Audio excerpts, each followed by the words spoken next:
Hello, नमस्कार and a very warm welcome to your very own platform Crack Now. मैं हूं Parneet Kaur. Crack Now मैंने join किया है एंड मैं लूंगी आपकी करंट अफेयर की डेली क्लासेस। करंट अफेयर की क्लासेस एमसीक्यू फॉर्मेट में होंगी। रोज सुबह 7 बजे ये क्लास आपको देखने को मिलेगी। इसको हम जीवन आसान बनाने वाली क्लासेस कहेंगे। क्यों कहेंगे? क्योंकि चाहे यूपीएससी हो, स्टेट पीसीएस हो या कोई भी वन डेयर कॉम्पिटिटिव एग्जाम हो, SSC, bank PO, CUET, UGC net, किसी में भी करंट अफेयर्स पूछे जाते हैं। इसमें से भरपूर क्वेश्चंस हमको देखने को मिलते हैं एंड ये क्लासेस इंश्योर करेंगे कि आप सभी डेली के डेली करंट अफेयर से अपडेटेड रहेंगे, बहुत ही ब्रीफ एक्सप्लेन्ड फॉर्मेट में। जी, ये तो थी क्लासेस के बारे में इंफॉर्मेशन। मेरे बारे में या क्लासेस के बारे में किसी को भी कोई डाउट्स हो, कोई इंफॉर्मेशन चाहिए हो तो आप कमेंट्स कर सकते हैं। क्लासेस के लिए एक और बहुत इंपॉर्टेंट पॉइंट, क्लासेस बायलिंगुअल रहेंगी। बायलिंगुअल यानी पीपीटी जो होगी वो इंग्लिश में होगी, पर पढ़ाया हिंदी और इंग्लिश दोनों में जाएगा। लेटर स्टेजेस पे अगर पीपीटी हिंदी में भी रिक्वायर्ड होगी तो वो भी प्रोवाइड कर दी जाएगी। समझ गए जी? तो ये था क्लासेस का सार। अब शुरू करते हैं आज की करंट अफेयर की क्लास। पहले क्वेश्चन की तरफ हम नजर डालेंगे। पहला क्वेश्चन हमारा ये, recently prime minister Narendra Modi inaugurated Vantara, यानी कि नरेंद्र मोदी जी ने वंतारा इनॉग्रेट किया है। देखते हैं वंतारा जो है world's largest wildlife rescue, rehabilitation and conservation centre है। इसके बारे में यहाँ कुछ स्टेटमेंट्स दिए गए हैं।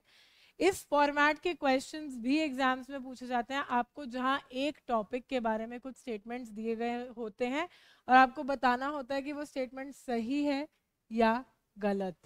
तो इस क्वेश्चन में भी आपको वंतारा के बारे में कुछ स्टेटमेंट दिए गए हैं, उसमें से आपको बताना है कि कौन से स्टेटमेंट करेक्ट है यानी कि सही है। तो आइए स्टेटमेंट देखते हैं। पहला स्टेटमेंट है, it is located in Jamnagar Gujarat with in the Reliance Jamnagar refinery complex, यानी कि वंतारा जामनगर गुजरात में रिलायंस जामनगर रिफाइनरी कॉम्प्लेक्स के अंदर लोकेटेड है। ये पहला स्टेटमेंट है। दूसरा statement, centre has been established by ministry of environment, forest and climate change, यानी कि इस सेंटर को, वंतारा को, मिनिस्ट्री ऑफ एनवायरनमेंट, फॉरेस्ट और क्लाइमेट चेंज ने एस्टैब्लिश किया है। ये आपका दूसरा स्टेटमेंट है। तीसरा स्टेटमेंट है, Vantara houses over 1.5 lakh rescued animals from more than 2000 species, यानी कि वंतारा में 1.5 लाख से ज्यादा, 2000 से ज्यादा स्पीशीज में से 1.5 लाख रेस्क्यूड एनिमल्स जो हैं वो आवास करते हैं। ये आपकी तीसरी स्टेटमेंट है। अब इनमें से आपको ये बताना है कि कौन से स्टेटमेंट करेक्ट है, और यहाँ आपको दिए जाते हैं कुछ कोड्स जिनमें से आपको सही आंसर चूज करना होता है। तो पहला है 1 एंड 2, यानी कि फर्स्ट और सेकंड स्टेटमेंट करेक्ट है। 1 एंड 3 यानी पहली और तीसरी स्टेटमेंट करेक्ट है। 2 एंड 3 यानी दूसरी और तीसरी स्टेटमेंट करेक्ट है। और 1, 2 एंड 3 यानी तीनों स्टेटमेंट्स जो है करेक्ट है। इस क्वेश्चन को आप सॉल्व कीजिए। हम देखते हैं इसका आंसर नेक्स्ट स्लाइड पर। तो आंसर कहता है कि हमारी पहली और तीसरी स्टेटमेंट, यानी कि ये स्टेटमेंट कि वंतारा जामनगर गुजरात में रिलायंस जामनगर रिफाइनरी कॉम्प्लेक्स में है, और तीसरी स्टेटमेंट कि इसमें 1.5 लाख से ज्यादा एनिमल्स जो कि 2000 से ज्यादा स्पीशीज को बिलोंग करते हैं उनका आवास है। ये दोनों स्टेटमेंट्स जो है करेक्ट है। अब दूसरी स्टेटमेंट जो है वो गलत है। वो गलत क्यों है? इसलिए गलत है क्योंकि ये जो है मिनिस्ट्री ऑफ एनवायरनमेंट, फॉरेस्ट और क्लाइमेट चेंज ने नहीं, बल्कि रिलायंस इंडस्ट्रीज लिमिटेड और रिलायंस फाउंडेशन ने इस्टेब्लिश किया है। ये स्टार मार्क्ड पॉइंट है, बहुत इंपॉर्टेंट है एग्जाम पॉइंट ऑफ व्यू से। रिलायंस इंडस्ट्रीज लिमिटेड में अनंत अंबानी, मुकेश अंबानी जी के छोटे बेटे, उन्होंने इसकी एस्टैब्लिशमेंट की है। ये था आपका पहला क्वेश्चन। अब इसके बारे में आपको एग्जाम पॉइंट ऑफ व्यू से कुछ पॉइंट्स याद रखने हैं, वो पॉइंट्स हम इस नॉलेज बूस्टर में देखेंगे। यूपीएससी या एग्जाम रिवीजन नोट्स आप इसको बोल सकते हैं। उस पर्सपेक्टिव से हम Vantara wild life rescue and conservation centre के बारे में कुछ पॉइंट्स याद रखेंगे। पहला पॉइंट, वनतारा इसका नाम है और ये वर्ल्ड का यानी विश्व का सबसे बड़ा वाइल्ड लाइफ रेस्क्यू, रिहैबिलिटेशन और कंजर्वेशन सेंटर है। तो ये हमारा फर्स्ट पॉइंट हो गया। दूसरा पॉइंट कि इसकी लोकेशन क्या है, ये हमने क्वेश्चन में भी पढ़ा, इसकी लोकेशन है जामनगर, गुजरात। तीसरा पॉइंट, ये किसने इनॉग्रेट किया है, ये पॉइंट एग्जाम पर्सपेक्टिव से जरूरी है। आपसे पूछा जा सकता है कि इसकी इनॉग्रेशन गुजरात में किसने की थी, तो प्राइम मिनिस्टर नरेंद्र मोदी जी ने इसकी इनॉग्रेशन की थी। किसने इस्टेब्लिश किया है, रिलायंस इंडस्ट्रीज लिमिटेड और रिलायंस फाउंडेशन की तरफ से ये इस्टेब्लिश किया गया है। इसका एरिया भी जान लेते हैं, हालांकि ये इतना इम्पोर्टेंट नहीं है, नॉट वेरी इम्पोर्टेंट, बट फिर भी हमें बेसिक जानकारी के लिए पता होना चाहिए। 3,500 एकड़ यानी 3,500 एकड़्स इसका एरिया है और ये रिलायंस जामनगर रिफाइनरी कॉम्प्लेक्स में लोकेटेड है। ये इंपॉर्टेंट पॉइंट्स। अब बात करते हैं इसके की फीचर्स की। तो ये वाइल्ड लाइफ कंजर्वेशन हब है, किसके लिए, 1.5 लाख प्लस रेस्क्यूड एनिमल्स इसमें हैं, 2000 प्लस स्पीशीज। स्पीशीज क्या होता है, प्रकार, अलग अलग प्रकार के एनिमल्स। हम भी स्पीशीज हैं, हम लोग भी, तो कोई भी चाहे लायन हो चाहे मंकी हो, ये सब अलग अलग स्पीशीज को बिलोंग करते हैं और इसमें 2000 से ज्यादा स्पीशीज में 1.5 लाख से ज्यादा रेस्क्यूड एनिमल्स हैं। इसके फोकस एरियाज भी हैं कुछ, वो ये है कि रेस्क्यू, रिहैबिलिटेशन ऑफ ब्रीडिंग और कंजर्वेशन करता है ये एंडेंजर्ड स्पीशीज की। एंडेंजर्ड स्पीशीज होते हैं जो स्पीशीज खतरे में हो, जो खत्म होने वाले हो, वो होते हैं एंडेंजर्ड स्पीशीज। जैसे टाइगर भी आजकल, व्हाइट टाइगर जो है उसमें आ गया है, तो उन लोगों को बचाने के लिए इसके 4 फोकस एरिया से रेस्क्यू करता है, रिहैबिलिटेट करता है, ब्रीड करता है और कंजर्वेशन उनकी। ये इंपॉर्टेंट पॉइंट्स है। इसमें state of the art facility यानी बहुत ही शानदार फैसिलिटी दी गई है एनिमल्स के लिए, ताकि वो सेफ, सुरक्षित रह पाए और एंडेंजर्ड स्पीशीज की लिस्ट से बाहर निकल पाए। ये था आपका पहला करंट अफेयर जो एग्जाम पॉइंट ऑफ व्यू से बहुत इंपॉर्टेंट था। अब बढ़ेंगे दूसरे क्वेश्चन की तरफ। देखते हैं दूसरा क्वेश्चन। सेकंड क्वेश्चन है जी, Which of the following statements is incorrect, यानी इसमें से आपको गलत, wrong, false स्टेटमेंट बतानी है। किसके बारे में, खेलो इंडिया विंटर गेम्स 2025। इंडिया में खेलो इंडिया विंटर गेम्स हुए हैं, उसके बारे में आपको कुछ स्टेटमेंट्स दी गई हैं, उसमें से आपको बताना है कि उसके बारे में कौन सी स्टेटमेंट जो है वो गलत है या फिर इनकरेक्ट है। स्टेटमेंट्स पे नजर डालते हैं। पहली है, second phase of event will take place in Gulmarg, Jammu Kashmir. पहली स्टेटमेंट है कि ये गुलमर्ग, जम्मू कश्मीर में इसका सेकेंड फेज होगा। दूसरी स्टेटमेंट है कि इवेंट ओरिजिनली जो है 22 से 25 फरवरी को होने वाला था, पर स्नोफॉल कम हुई इसलिए ये पोस्टपोन कर दिया गया। The event was originally scheduled for February 22 to 25, 2025, but was postponed due to insufficient snowfall. तीसरी स्टेटमेंट है कि इवेंट परमानेंटली कैंसिल कर दिया गया है क्योंकि वेदर कंडीशंस फेवरेबल नहीं है। अनफेवरेबल वेदर कंडीशन यानी वेदर कंडीशन साथ नहीं दे रहे, तो इस कारण ये परमानेंटली कैंसिल कर दिया गया है। तीसरी स्टेटमेंट ये है। चौथी है, recent heavy snowfall has created ideal conditions for winter sports, यानी अभी जो भारी बर्फबारी यानी स्नोफॉल हुई है गुलमर्ग में, उसकी वजह से ये दिख रहा है कि ये विंटर गेम्स दोबारा करवाए जा सकते हैं और इसीलिए इनको शायद पोस्टपोन भी किया गया है। ये 4 स्टेटमेंट्स आपको दिए गए हैं, इनमें से आपको इनकरेक्ट यानी गलत स्टेटमेंट जो है वो चूज करनी है। देखते हैं गलत स्टेटमेंट क्या है। आप इस क्वेश्चन को जब तक आंसर करेंगे हम इसका आंसर देखते हैं। इसका आंसर है जी statement C is the incorrect one. क्यों?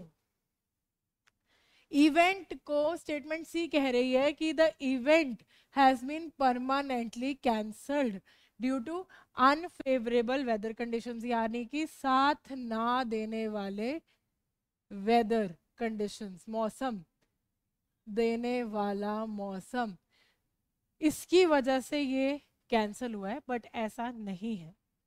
तो इसीलिए स्टेटमेंट सी हमारी इनकरेक्ट है।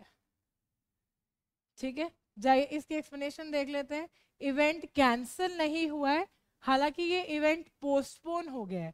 ये 22 से 25 फरवरी 2025 को होने वाला था, पर बर्फबारी नहीं हुई, उस कारण 9 मार्च से 12 मार्च 2025 में इसको कंडक्ट करवाया जाएगा। लोकेशन सेम रहेगी, गुलमर्ग जम्मू कश्मीर में ये गेम्स होंगे। सेकेंड फेज इसका जो है गेम्स का वहीं पे कंडक्ट करवाया जाएगा। अब हैवी स्नोफॉल जो हुई है गुलमर्ग में, उसने विंटर स्पोर्ट्स के लिए गुलमर्ग को एक परफेक्ट स्पॉट बना दिया, परफेक्ट स्थान बना दिया है, जिससे कि विंटर स्पोर्ट्स जो है वहां करवाए जाएंगे। लेट करवाए जा रहे हैं पर करवाए जा रहे हैं। अब ये तो था आपका सेकंड क्वेश्चन। इसके भी knowledge booster points exam point of view से क्या याद रखना है वो हम देख लेते हैं। पहला, इवेंट को ओवरव्यू ले लेते हैं। खेलो इंडिया विंटर गेम्स 2025 इसका नेम रहेगा। इसका फेज 2 की हम इस क्वेश्चन में बात कर रहे थे, ये याद रखिएगा। लोकेशन क्या है इसकी? गुलमर्ग जम्मू कश्मीर। पहला पॉइंट ये हो गया। दूसरा पॉइंट हो गया कि इसकी लोकेशन का है, कहाँ होने वाली है ये गेम्स। तीसरा, इसके 2 फेज में कंडक्ट करवाया गया था ये, तो इसके दोनों फेजेस की डेट हम याद रखेंगे। पहला फेज जो हुआ था वो 23 से 27 जनवरी 2025 में हुआ था। दूसरा फेज हालांकि 22 से 25 फरवरी को होने वाला था, पर अब 9 मार्च से 12 मार्च को ये फेज होगा, ये पोस्टपोन कर दिया गया था। रीजन क्या था? Insufficient snowfall. रीशेड्यूल हो गया है, स्नोफॉल हो गई है गुलमर्ग में और परफेक्ट स्पॉट बन गया है वो गेम्स के लिए। सिग्निफिकेंस क्या रहेगी इसकी? विंटर स्पोर्ट्स को यहाँ प्रमोट किया जाता है। Skiing, snowboarding, ice skating India में प्रमोट करने के लिए ये गेम्स कंडक्ट कराए जाते हैं। गुलमर्ग का टूरिज्म जो हो है इससे बढ़ जाता है। जम्मू कश्मीर में टूरिज्म वैसे भी है, पर इन गेम्स की वजह से बहुत लोग वहां जाने लग गए हैं, जिसकी वजह से ये टूरिज्म जो है गुलमर्ग में वो बढ़ता हुआ नजर आता है। खेलो इंडिया इनिशिएटिव का ये पार्ट रहेगा। गवर्नमेंट ने खेलो इंडिया इनिशिएटिव स्टार्ट किया था ताकि स्पोर्ट्स को यूथ में प्रमोट किया जाए, और विंटर स्पोर्ट्स भी उसी का एक भाग है, उसी का एक पार्ट है। तो ये यूथ पार्टिसिपेशन को स्पोर्ट्स में इनकरेज करता है। ये पॉइंट आप याद रखेंगे, ये बहुत इंपॉर्टेंट पॉइंट है। जम्मू कश्मीर की पोजीशन को विंटर स्पोर्ट्स हब की तरह ये स्ट्रेंथन करता है, यानी कि जम्मू कश्मीर को विंटर स्पोर्ट्स हब डिक्लेयर करने में ये विंटर स्पोर्ट्स गेम्स जो हैं हेल्प करेंगी। ये था जी आपका सेकंड क्वेश्चन जिसके बारे में हमने जाना। अब थर्ड क्वेश्चन पे चलने से पहले किसी को कोई भी डाउट्स हो, कुछ भी हो, तो आप कमेंट सेक्शन में डाल सकते हैं, उसका रिप्लाई कर दिया जाएगा। और आपके कोई भी क्वेश्चंस, चाहे वो कंटेंट के रिलेटेड हो चाहे क्लास के रिलेटेड हो, आप बिल्कुल बेझिझक पूछ सकते हैं। तीसरा क्वेश्चन देखते हैं, बहुत ही simple question. Who has been re-elected? Keywords की तरफ हम बिल्कुल हमेशा ध्यान देंगे, चाहे हम एमसीक्यूज कर रहे हो चाहे मेंस के आंसर लिख रहे हो, हमें कीवर्ड क्वेश्चन का बहुत ध्यान से समझना पड़ेगा। Reelected as the chairman of the Bar Council of India, BCI के चेयरमैन कौन री इलेक्ट हुए हैं 7th कंसेक्यूटिव टाइम? 7वीं बार लगातार कौन बीसीआई का चेयरमैन बना है? ये क्वेश्चन में आपसे पूछा गया है। 4 ऑप्शंस आपको दिए गए हैं, जस्टिस यू ललित, मनन कुमार मिश्रा, फली एस नरिमन और NV रमन। इन चारों में से कौन री इलेक्ट हुआ है बीसीआई का चेयरमैन? आंसर देख लेते हैं अगली स्लाइड में इसका। आंसर कहता है कि मनन कुमार मिश्रा ये री इलेक्ट हुए हैं एज चेयरमैन ऑफ बीसीआई।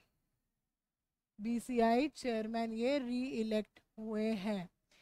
तो Manan Kumar Mishra has been unanimously, यानी सबके सहयोग, सबके वोट के साथ, सबके सहयोगिक वोट के साथ ये री इलेक्ट हुए हैं chairman bar Council of India के 7वीं बार, 7th टाइम। ठीक है, ऑप्शन ए, डी और ए, सी और डी, बाकी के तीनों ऑप्शंस इनकरेक्ट किए हैं, वो भी जान लेते हैं। Justice U Lalit chief justice of India रहे हैं, फली एस नरिमन एक रिनाउंड ज्यूरिस्ट और सीनियर एडवोकेट रहे हैं, और NV रमन भी हमारे former chief justice of India रहे हैं। इसीलिए करेक्ट आंसर क्या है? मनन कुमार मिश्रा, जिनको यूनानिमसली री इलेक्ट किया गया है बीसीआई का चेयरमैन 7वीं लगातार बार। इसके कुछ इंपॉर्टेंट पॉइंट्स हम एग्जाम पॉइंट ऑफ व्यू से याद रखेंगे, एग्जाम बूस्टर हम देखेंगे। सीनियर एडवोकेट है मनन कुमार मिश्रा, इनकी पोजीशन क्या है जी? री इलेक्ट हो गए हैं बार काउंसिल ऑफ इंडिया के चेयरमैन 7th कंसेक्यूटिव टाइम, यानी 7th कंसेक्यूटिव टाइम, यानी 7वीं लगातार बार ये इलेक्ट हुए हैं। सिग्निफिकेंस क्या है इसमें? हमारी लीगल फ्रेटर्निटी ट्रस्ट यानी कॉन्फिडेंस रिप्रेजेंट किया जाता है 2.7 मिलियन एडवोकेट्स का, कि वो इन पे कितना ट्रस्ट करते हैं जो इन्होंने 7वीं बार इनको चेयरमैन री इलेक्ट किया। बीसीआई का रोल क्या है ये जानना भी जरूरी है। बीसीआई है बार काउंसिल ऑफ इंडिया, ये सारे लीगल फैकल्टीज यानी कि एडवोकेट्स, जजेस सब इसके मेंबर रहते हैं बीसीआई के। तो इसमें लीगल एजुकेशन और प्रोफेशन को ये रेगुलेट करता है, यानी उसके बारे में सारे रेगुलेशंस रूल्स बीसीआई बनाता है। एथिकल स्टैंडर्ड सेट करता है, डिसिप्लिनरी एक्शंस कंडक्ट करता है, किसी भी एडवोकेट के एथिक्स को ये डिफाइन करता है। रिस्पॉन्सिबल है एडवोकेट्स की एनरोलमेंट के लिए और लीगल रिफॉर्म्स के लिए। ये कुछ इंपॉर्टेंट पॉइंट्स बीसीआई को लेकर। तीसरा क्वेश्चन समझ में आया? ये था तीसरा करंट अफेयर, बहुत इंपॉर्टेंट एग्जाम पर्सपेक्टिव से। कमेंट्स में डाउट्स अपने पूछते रहिए और हम क्लास को आगे बढ़ाते हैं चौथे क्वेश्चन की तरफ। 4th current affair of the day, Krishna Jaishankar के हिस्टोरिक अचीवमेंट इंडोर शॉटपुट में, उसके रिलेटेड आपको कुछ स्टेटमेंट्स दिए गए हैं, इसमें से आपको बताना है कि कौन से करेक्ट है। वही पहले क्वेश्चन वाला फॉर्मेट देखेंगे कि कौन से करेक्ट है और कौन से incorrect. Consider the following statements regarding Krishna Jayasankar's historic achievement in indoor shot put. She became the first Indian women to throw over 16 metres in indoor shot put. 16 meter से ज्यादा फेंकने वाली शॉटपुट में ये पहली फीमेल फर्स्ट इंडियन वुमेन बनी। ये पहली स्टेटमेंट। दूसरी statement, she achieve this milestone at the Mountain West Indoor Track and Field Championships in Albert USA. इन्होंने ये अचीवमेंट कहाँ प्राप्त की? उसका नाम दिया गया Mountain West Indoor Track and Field, USA में जो लोकेटेड है वहां पे इन्होंने ये वाली जो अचीवमेंट है वो माइलस्टोन जो है ये अचीव किया। उनका जो थ्रो था वो 16.03 यानी 16.03 मीटर्स जितना था, और उनको इसके लिए गोल्ड मेडल जो है वो मिला। ये तीसरी स्टेटमेंट है आपकी। Her throw of 16.03 meter won her a gold medal in the event. अब बताना है इसमें से आपको, ये आपके कोड्स हैं कि कौन सी स्टेटमेंट सही है और कौन सी गलत, यानी 1 and 2 पहली दोनों, 1 and 3 first and third, second और तीसरी, दूसरी और तीसरी, पहली दूसरी तीसरी यानी तीनों। आप बताइए आपके हिसाब से कौन सी स्टेटमेंट सही है, पर हम आंसर जो है इसका नेक्स्ट स्लाइड में देखते हैं। 1 and 2 ओनली, यानी कि वो फर्स्ट इंडियन वुमेन बनी 16 मीटर से ज़्यादा इंडोर शॉटपुट में थ्रो करने वाली, और उन्होंने ये milestone Mountain West Indoor Track and Field Championship Albert USA में अचीव किया। ये दोनों स्टेटमेंट्स करेक्ट हैं। तीसरी स्टेटमेंट जो है वो गलत है, रॉन्ग है, इनकरेक्ट है। क्यों है आइए जानते हैं। इसलिए इनकरेक्ट है क्योंकि उनको गोल्ड मेडल नहीं ब्रॉन्ज मेडल मिला था अपने 16.03 मीटर के थ्रो के लिए, यानी ब्रॉन्ज मेडल उन्होंने जीता था, गोल्ड उनको नहीं मिला है। इसीलिए हमारी स्टेटमेंट 3 जो है वो इनकरेक्ट है और बाकी दोनों स्टेटमेंट सही है। किसी को कोई डाउट्स हो तो प्लीज कमेंट सेक्शन में पूछते रहिएगा।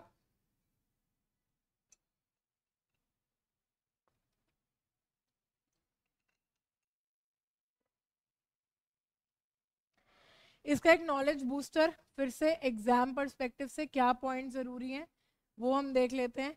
इनका पूरा नाम कृष्ण जयशंकर है, 22 साल की इंडियन एथलीट है ये, 22 ईयर ओल्ड इंडियन एथलीट, ठीक है। शॉटपुट खेलती है। हिस्टोरिक हिस्ट्री फीट क्या है इनकी, यानी कि ऐतिहासिक क्या किया है इन्होंने, फर्स्ट इंडियन वुमेन है 16 मीटर से ज्यादा इंडोर शॉटपुट में शॉटपुट फेंकने वाली, ये first Indian women over 16 metres in indoor shot put. Record performance क्या है, 16.03 मीटर्स का थ्रो रहेगा इनका, Mountain West Indoor Track and Field Championships Albert USA में, ठीक है। कौन सा मेडल जीता है, ब्रॉन्ज, ये इंपॉर्टेंट है सब पॉइंट्स। नेशनल रिकॉर्ड क्या बनाया इन्होंने, Indian indoor national record shot put में बनाया है। इंडिया में शॉटपुट में, इंडोर शॉटपुट में बहुत कम रिकॉर्ड्स है, तो ये पहली ऐसी महिला है जिन्होंने इंडियन इंडोर नेशनल रिकॉर्ड में अपना नेशनल रिकॉर्ड सेट किया है। सिग्निफिकेंस क्या है, विमेन की शॉटपुट और फील्ड इवेंट्स को बूस्ट करता है इनका ये अचीवमेंट। इंटरनेशनल रिप्रेजेंटेशन मिली है, इंडिया की प्रेजेंस जो है वो यूएसए में दिखाई गई है कि कितने अच्छे एथलीट्स हमारे इंडिया में हैं आज भी जो ऐसे रिकॉर्ड्स बना सकते हैं। यंग एथलीट्स के लिए ये एज एन इंस्पिरेशन स्टैंड करती है, और लड़कियों के लिए खासकर विमेंस डे भी आ रहा है क्योंकि ये इंस्पिरेशन प्रोवाइड करती हैं कि आज भी लड़कियां उतने ही कॉन्फिडेंस से स्पोर्ट्स में पार्टिसिपेट करके अपना नाम जो है वो रोशन कर सकती हैं। They can lead in any field, ये बात इनकी अचीवमेंट ने हमें आज सिखाई। बहुत इंस्पिरेशन की बात यहाँ कृष्ण जयशंकर ने हमें इस करंट अफेयर में सिखाई। बढ़ते हैं अगले क्वेश्चन की तरफ। आप लोगों को जो भी डाउट्स हो प्लीज आप कमेंट सेक्शन में पूछते रहिए। Which of the following statements is correct, यानी सही स्टेटमेंट बतानी है हमें किसके regarding, recent grant of Navratna status bye the government of India. Government of India Navratna status provide करती है कुछ कंपनीज को, इसके बारे में कुछ स्टेटमेंट्स यहाँ दिए गए हैं, वो पढ़ते हैं और फिर देखते हैं कि क्या क्वेश्चन की डिमांड है। Indian Railway Finance corporation IRFC and Indian Railway catering and tourism corporation IRCTC 24th और 25th नवरत्न कॉर्पोरेट्स हैं इंडिया में, यानी कि नवरत्न 24वें और 25वें नंबर पे ये आती हैं, नवरत्न स्टेटस इनको मिला है। Navratna status reduces financial autonomy for CPEs like IRFC and IRCTC. Financial autonomy, independence जो है इनकी रिड्यूस हो जाती है नवरत्न स्टेटस से, ये एक स्टेटमेंट हमें यहाँ दी गई है। IRFC और IRCTC जो है 25th और 26th नवरत्न सेंटर पब्लिक सेक्टर एंटरप्राइजेस बनी है। ऊपर वाली स्टेटमेंट में बोला 24th और 25th, यहाँ है 25th और 26th। आपको करेक्ट स्टेटमेंट आइडेंटिफाई करनी है, ये याद रखना है हमें, ठीक है।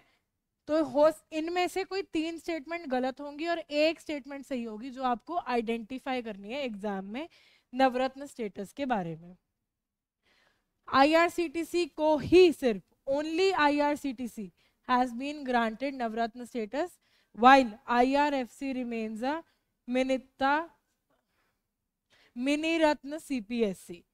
तो ये कह रहा है कि सिर्फ IRCTC को नवरत्न स्टेटस मिला है और IRFC को नहीं मिला है। ये चौथी स्टेटमेंट में है। देखते हैं इनमें से करेक्ट कौन सी है। आप आंसर कीजिए कमेंट सेक्शन में, तब तक हम इसका आंसर देखते हैं।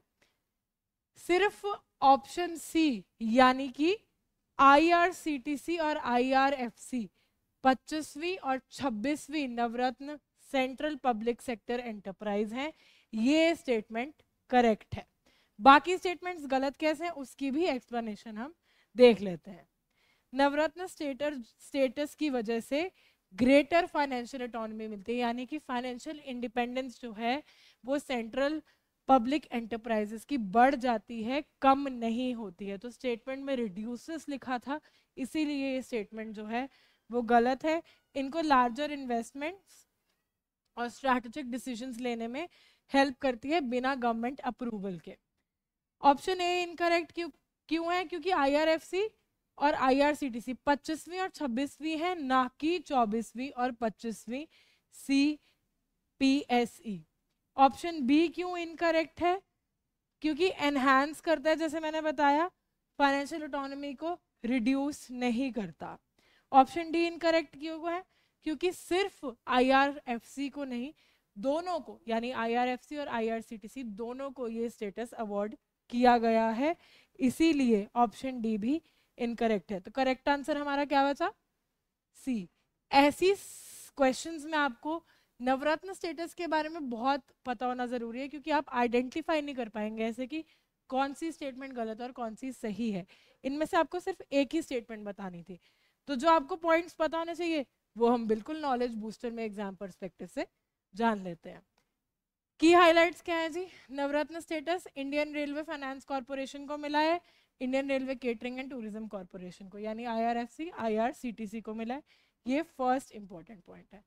क्या 25वीं और 26वीं नवरत्न CPSEs हैं, ये सेकंड पॉइंट हो गया।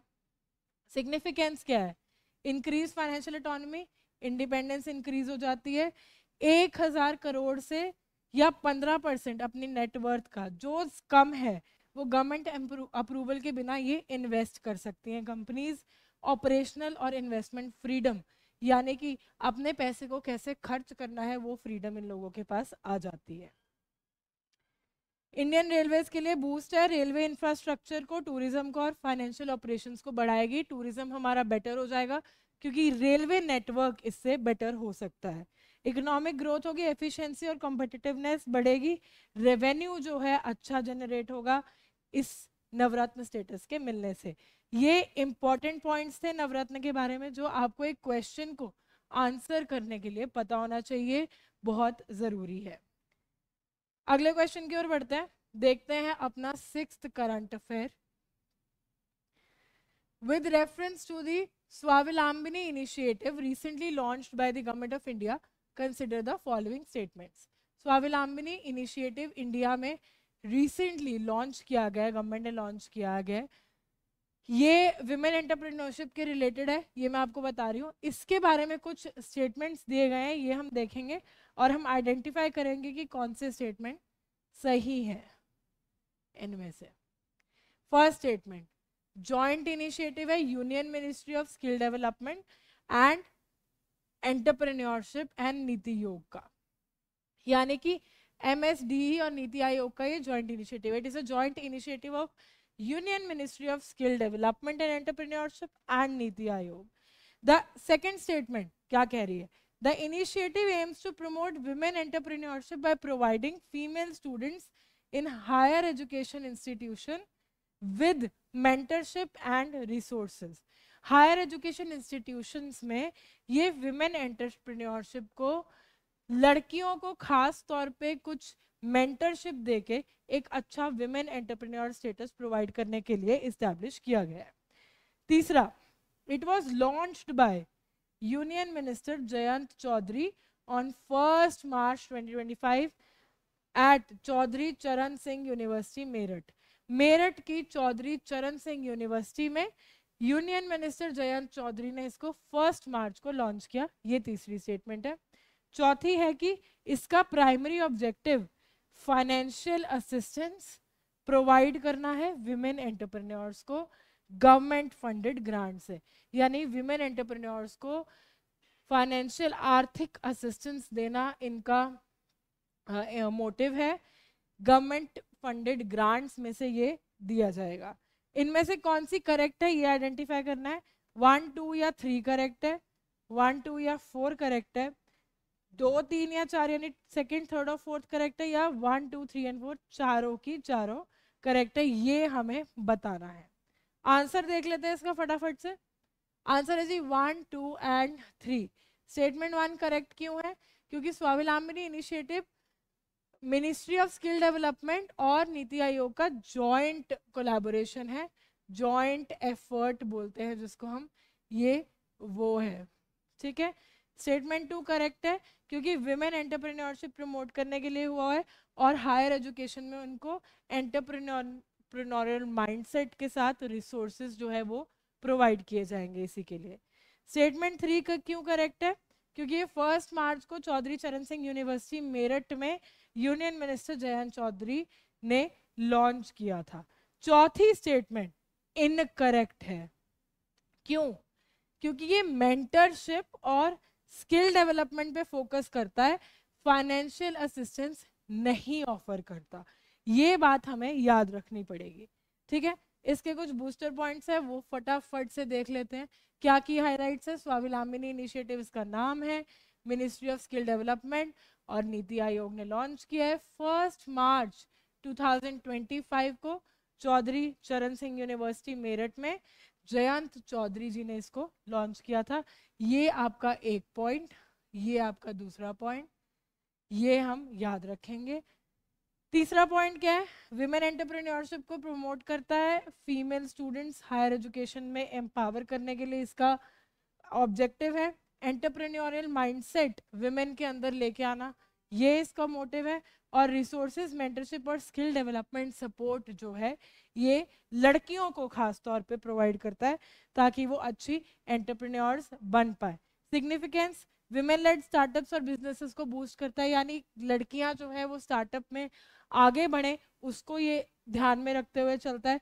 फाइनेंशियल इंडिपेंडेंस इंक्रीज करता है, गवर्नमेंट के विजन के साथ अलाइंड है और आत्मनिर्भर भारत और स्किल इंडिया मिशन को ये सपोर्ट करता है। ये पॉइंट भी काफी इंपॉर्टेंट है, तो इसको हम माइंड में रखेंगे जब भी हम स्वावलंबनी मिशन के बारे में पढ़ेंगे। ये था आपका 6वां करंट अफेयर। फटाफट से थोड़ी सी क्लास और बची है, पेशेंस रख के आप क्लास देखिए। आप ही के फायदे के लिए ये MCQ based current affair class है। रोज सुबह 7 बजे आपको ये क्लास डेली करंट अफेयर्स की देखने को मिलेगी। बढ़ते हैं आगे अगले क्वेश्चन की तरफ। आप कमेंट्स में कोई भी डाउट्स हो वो पूछते रहिए। National human rights commission recently sought an action taken report regarding the human rights violations of which tribal group in Odisha? Odisha के किस ट्राइबल ग्रुप के लिए एक एक्शन लिया गया है जिसमें एक रिपोर्ट में मेंशन किया गया था कि ह्यूमन राइट्स की वायलेशन हुई है, उसके अगेंस्ट एक्शन लिया गया है। नेशनल ह्यूमन राइट्स कमीशन ने ये एक्शन लिया है। इतना कुछ क्वेश्चन में आपको दिया गया है, इंफॉर्मेटिव क्वेश्चन है ये, इसको पढ़ के बहुत कुछ जानेंगे हम। तो इसका आंसर 4 ऑप्शंस आपको दिए गए, एक ऑप्शन करेक्ट चूज करेंगे। संथल, वांग, मुंडा या बोंडा, कौन सी ट्राइब है जिसके अगेंस्ट ये, जिसके लिए ये एक्शन लिया गया है, जिसका ह्यूमन राइट्स वायलेशन हुआ है? ओडिशा की ट्राइब है, ये याद रखेंगे। आंसर देखते हैं फटाफट। इसका आंसर है जुआंग ट्राइब। एक्सप्लेनेशन देख लेते हैं। एनएचआरसी ने, नेशनल ह्यूमन राइट्स कमीशन ने एक एक्शन टेकन रिपोर्ट ली है क्योंझर डिस्ट्रिक्ट मजिस्ट्रेट से, जिसमें ये पता चला है कि जुआंग ट्राइब जो ओडिशा को बिलोंग करती है उनमें ह्यूमन राइट्स वायलेशन का एक केस नजर आया है जिसके अगेंस्ट, फिर से बता रहे हो, एनएचआरसी ने एक्शन लिया है। इसके फटाफट से की पॉइंट्स देख लेते हैं नॉलेज बूस्टर एग्जाम पर्सपेक्टिव से। क्या एक्शन है? रिपोर्ट है जो जुआंग ट्राइब पे ह्यूमन राइट वायलेशन को लेके क्योंझार में, क्योंझार डिस्ट्रिक्ट मैजिस्ट्रेट से ये रिपोर्ट सॉर्ट की गई है। पीवीटीजी स्टेटस क्या है इस ट्राइब का? जुआंग ट्राइब का पीवीटीजी स्टेटस ये है कि ये 13 पीवीटीजी है 62 ट्राइब्स में से। 62 ट्राइब्स हैं उड़ीसा में से, उड़ीसा में, और ये 13 नंबर पे पीवीटीजी है। पॉपुलेशन 50,000 लोग हैं 2011 के सेंसस के अकॉर्डिंग। इस ट्राइब में 50,000 के अराउंड लोग हैं। लोकेशन क्या है? क्योंझर और धिंकाल डिस्ट्रिक्ट्स में मिलती है उड़ीसा में। कौन सी लैंग्वेज इनकी ट्राइब में बोली जाती है? बहुत इंपॉर्टेंट पॉइंट, जुआंग लैंग्वेज, मुंडा फैमिली और ऑस्ट्रो एशियाटिक ग्रुप ये जुआंग लैंग्वेज का यूज करते हैं। इनका सोशल स्ट्रक्चर क्या है? क्लैंस में रहते हैं, यानी ग्रुप्स में रहते हैं, और किनशिप टाइज इनके बहुत स्ट्रांग होते हैं, यानी कि एकजुट होके रहना ये बहुत पसंद करते हैं। ये इंपॉर्टेंट पॉइंट्स थे हमारे जुआंग ट्राइब के बारे में एग्जाम पॉइंट ऑफ व्यू से, जो आपको याद रखने, और जहां से क्वेश्चन जो है वो किसी भी स्टेट पीसीएस, यूपीएससी और हर कॉम्पिटिटिव एग्जाम में पूछे जा सकते हैं। ठीक है जी। क्लास मुझे लग रहा है कि लंबी हो जाएगी, तो आज के लिए आखिरी करंट अफेयर देख लेते हैं और फिर इस क्लास को हम रैप अप करते हैं। Last question, why have forest officials restricted entry along a 5 kilometer stretch from Gorkakhuda to Bateswar near Rushikulya river mouth? Rushikulya river mouth के पास 5 किलोमीटर स्ट्रेच, 5 किलोमीटर जगह में एंट्री रिस्ट्रिक्ट की गई है। कहां से लेके कहां तक? गोरखाकूड़ा से लेके बाटेश्वर तक। उसका रीजन क्या है ये हमें इस क्वेश्चन में आइडेंटिफाई करना है। 4 रीजन दिए गए हैं। To prevent illegal fishing activities, ताकि वहां कोई इलीगल फिशिंग एक्टिविटीज ना हो इसलिए। To protect olive ridley turtle eggs, olive ridley turtle eggs को बचाने के लिए, ये दूसरा रीजन है। तीसरा, पॉल्यूशन लेवल इंक्रीज हो रहा है रिवर में इसलिए। या चौथा, जियोलॉजिकल सर्वेज कंडक्ट करने के लिए। हमें बताना है कि इन चारों में से कौन सा रीजन है कि ये जो एंट्री है ये रिस्ट्रिक्ट की गई है। इसका आंसर दीजिए कमेंट्स में और देखेंगे हम इसका आंसर अगली स्लाइड में। इसका आंसर है ऑलिव रिडले टर्टल एग्स को बचाने के लिए 5 किलोमीटर स्ट्रेच में एंट्री जो है वो ब्लॉक की गई है, बंद की गई है, रिस्ट्रिक्ट की गई है। ठीक है, रिस्ट्रिक्टेड एंट्री क्यों है 5 किलोमीटर स्ट्रेच में? ताकि ऑलिव रिडले टर्टल एग्स को नेस्टिंग सीजन में, उनके ब्रीडिंग सीजन, नेस्टिंग सीजन जो होते हैं उसमें बचाया जा सके। रुशकुलिया बीच जो है इंडिया के सबसे इंपॉर्टेंट मास नेस्टिंग साइट है इन टर्टल्स के लिए, यानी कि यहाँ पे वो सबसे ज़्यादा एग्स देके उनको प्रोटेक्ट करके अपना जो है ब्रीडिंग करते हैं। इसीलिए इस 5 किलोमीटर के स्ट्रेच में एंट्री रिस्ट्रिक्ट की गई है ताकि उनके एग्स को प्रोटेक्ट किया जा सके। इसका नॉलेज बूस्टर एग्जाम पर्सपेक्टिव से फटाफट से गो थ्रू करते हैं। रुशकुलिया रिवर के बारे में पहले हम जानते हैं। इसका ओरिजिन है दारंगीवादी हिल्स में होता है, ईस्टर्न घाट में, जिसकी एलिवेशन करीब 1000 मीटर पे है। ये पहला इंपॉर्टेंट पार्ट है इसका, रुशिकुलिया रिवर। इसके बारे में जानना जरूरी है, ये फर्स्ट पॉइंट है। दूसरा, इसकी लेंथ कितनी है? 165 किलोमीटर, 165 किलोमीटर। कौन कौन से डिस्ट्रिक्ट्स में ये जाती है? कंधामल में, गंजन में और बोध में। ये तीनों उड़ीसा के डिस्ट्रिक्ट्स हैं। इसमें ये इसको, इन तीनों डिस्ट्रिक्ट्स को ये कवर करती है। इसकी ट्रिब्यूटरीज क्या है? भगुआ, धनेई, बाद नदी, ये इसके ट्रिब्यूटरीज है। बेसिन एरिया कितना है? ये उतना इंपॉर्टेंट पॉइंट नहीं है, बट जान लेते हैं। 7500 स्क्वायर किलोमीटर यानी 7500 स्क्वायर किलोमीटर जो है वो इसका बेसिन एरिया है। डेल्टा कोई नहीं बनाते हैं। बे ऑफ बंगाल को ये गंजम में जाके मिलती है बिना डेल्टा बनाए। अब ऑलिव रिडले टर्टल एग्स, ये हमारा सेकंड पॉइंट है, इसको हम देखते हैं। मास नेस्टिंग एरिया कहाँ है इसका? रुशकुलिया बीच पे। अरी बड़ा साइट है ऑलिव रिडले टर्टल्स के लिए, जहाँ पे ये नेस्ट करते हैं और इन एग्स को बचाना इंपॉर्टेंट है। फॉरेस्ट ऑफिशियल्स ने 5 किलोमीटर के स्ट्रेच के पास इसमें एंट्री रिस्ट्रिक्ट की है ताकि उन एग्स को बचाया जा सके और वो स्पीशीज जो हैं वो एंडेंजर ना हो, उनको खत्म होने से बचाया जा सके। तो ये थी दोस्तों आज की आपकी करंट अफेयर की क्लास, जिसमें हमने कुछ इंपॉर्टेंट टॉपिक्स के ऊपर चर्चा की, कुछ इंपॉर्टेंट टॉपिक्स को कवर किया एमसीक्यू फॉर्मेट के थ्रू, जिससे आपकी प्रैक्टिस भी बूस्ट हुई, रिविजन भी बूस्ट हुई और करंट अफेयर्स की नॉलेज भी आपको मिली। इन क्लासेस को आप रोज सुबह 7 बजे कैच करेंगे हमारे official YouTube channel crack now पर। जुड़े रहिए, ऐसे ही बने रहिए हम लोगों के साथ, देते रहिए हमें अपना प्यार, और ऐसे ही हम आपके लिए नए नए क्लासेस लेके आते रहेंगे अपने प्लेटफॉर्म, आपके अपने प्लेटफॉर्म क्रैक नाउ पर। ठीक है दोस्तों, ध्यान रखिए, खुश रहिए, जय हिंद।